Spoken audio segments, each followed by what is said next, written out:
Ceci n'est pas un stupéfiant. Cette fleur a pourtant le même aspect et la même odeur que le cannabis. La seule différence, c'est qu'elle contient moins de 0,2% de la molécule psychotrope, appelée THC. Donc ça, c'est ce qu'on appelle une fleur de CBD. C'est-à-dire que c'est les fleurs de chanvre, en fait.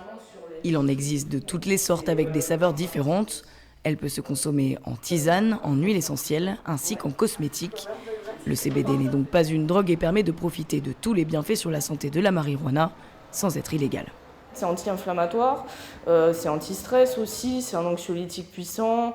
Il y a des gens qui viennent pour l'insomnie aussi, pour des migraines, des douleurs de règles, pour des fibromyalgies, pour de l'arthrose, enfin vraiment il y a de tout.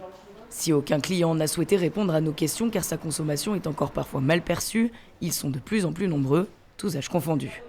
Il y a beaucoup de personnes âgées, par exemple, qui viennent en prendre parce que ça fait un moment qu'ils ont des traitements médicamenteux assez lourds. Ça leur permet en fait d'éviter de prendre vraiment beaucoup de médicaments, quoi.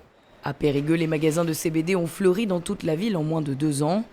Laurie était l'une des premières à ouvrir sa boutique en 2019. Elle a aujourd'hui 6 autres concurrents.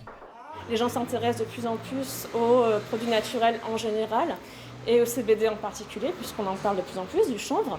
Donc je pense que ça a aidé aussi toute cette médiatisation des dernières années autour du CBD, à ce que les gens s'intéressent vraiment au sujet et aient envie du coup d'essayer.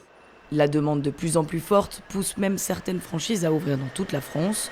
Cet autre magasin compte ouvrir un établissement tous les 50 km.